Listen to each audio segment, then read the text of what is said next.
بسم اللہ الرحمن الرحیم۔ رسالت کے تصور کے حوالے سے ایک بڑی بنیادی غلط فہمی جو ہمارے ذہنوں میں عام طور سے پائی جاتی ہے وہ تفضیل انبیاء یا فضیلت انبیاء کی ہے۔ عام طور سے کہا جاتا ہے کہ نبی صلی اللہ علیہ وسلم جو ہیں وہ سب سے افضل نبی ہیں اور ان سے بڑا نبی کوئی نہیں ہے۔ یہ عام طور سے یہ بحث ہوتی رہتی ہے۔ ہمیں معلوم ہے کہ یہ وہ روش ہے جو ہمارے ہاں مسلمانوں میں بہت عام طور سے پائی جاتی ہے۔ دیکھیے، اس سے بالکل برعکس قرآن مجید کا نقطہ نظر بالکل مختلف ہے۔ قرآن مجید کہیں پہ بھی مطلق سپیریورٹی ہے، مطلق فضیلت کسی بھی نبی کی کہیں بیان نہیں کرتا۔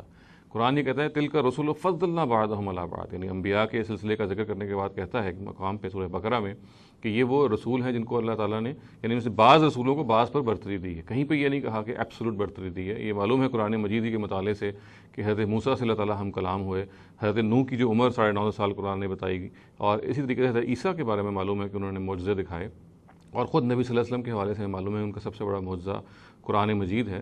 تو یہ ہم گیدر کر سکتے ہیں، جان سکتے ہیں قرآن مجید نے کہیں پر بھی یہ مطلقاً یہ بیان نہیں کیا کہ فلاں رسول یا فلاں نبی جو ہے وہ سب سے بڑھ کر ہے یا سب سے برتر ہے، بلکہ ہر جگہ یہ کہا کہ ہم نے بعض پہلوؤں سے بعض انبیاء کو فضیلت دی ہے، تفضیل دی، اور وہ پہلو بھی بعض جگہ واضح کر دیے ہیں۔ تو چنانچہ یہ جو ایبسولوٹ سپیریورٹی ہے، مطلق فضیلت ہے، اس سے ہم مسلمانوں کو بچنا چاہیے۔ یہ کہنا کہ فلاں نبی سب سے برتر ہے، یہ چونکہ قرآن مجید نے ہمیں تعلیم اس طرح کی نہیں دی، لہٰذا ہمیں بھی اس کو اپنانا نہیں چاہیے۔ اور یہی بات نبی صلی اللہ علیہ وسلم کی اپنی روایات سے بھی ہمیں پتہ چلتی ہے۔ نبی صلی اللہ علیہ وسلم نے اپنے عمل سے یہ بتایا۔ ایک مرتبہ کسی نے ان کو یہ مخاطب کر کے کہا یا خیر البریہ، اس کا مطلب ہے کہ سب سے بہترین آدمی کر کے مخاطب کیا، تو آپ نے اس کے جواب میں کہا وہ تو حضرت ابراہیم ہے۔ تو یہ دیکھیے ان کے اپنے عمل سے انہوں نے کہا کہ ان کی اپنی نگاہ میں سب سے بہترین جو آدمی ہیں ان کے نزدیک حضرت ابراہیم علیہ السلام ہے۔ یہی معاملہ بعض اور انبیاء کے حوالے سے بھی آپ سے منقول ہے۔ حضرت یوسف علیہ السلام کے بارے میں آپ نے ایک مرتبہ کہا کہ وہ پیغمبر ابن ابراہیم علیہ السلام ہیں۔ سوال ان سے یہ پوچھا گیا تھا کہ سب سے معزز کون ہے، اس کے جواب میں آپ نے اس کا یہ جواب دیا۔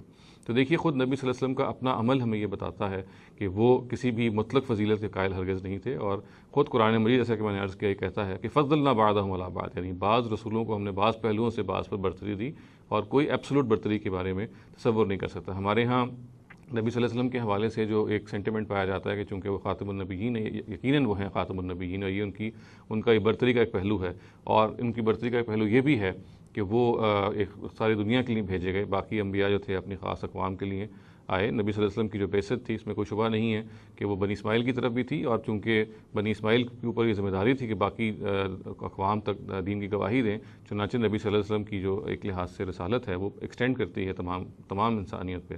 یہ ان کی ڈسٹنکشن کے پہلو ہے، مگر ایبسولوٹ سپیریورٹی، ایبسولوٹ ڈسٹنکشن جو ہے یہ خود نبی صلی اللہ علیہ وسلم نے اپنے بارے میں بیان نہیں کی، اور نہ ہی قرآن مجید نے اس کو اپنا موضوع بنایا ہے۔ اور مسلمانوں کا بھی یہی شیوا ہونا چاہیے کہ وہ تمام رسولوں کی، تمام پیغمبروں کی رسپیکٹ کریں، اور تمام کے بارے میں یہ خیال کریں کہ کسی نہ کسی پہلو سے کوئی کسی نہ کسی دوسرے پیغمبر سے برتر ہے۔ یہ بات کہ کوئی ایک پیغمبر سب سے برتر ہے، اس کا تصور ہمیں قرآن سے اور حدیث سے ہرگز نہیں ملتا۔ اقول قولی ھذا واستغفر اللہ لی ولکم ولسائر المسلمین والمسلمات۔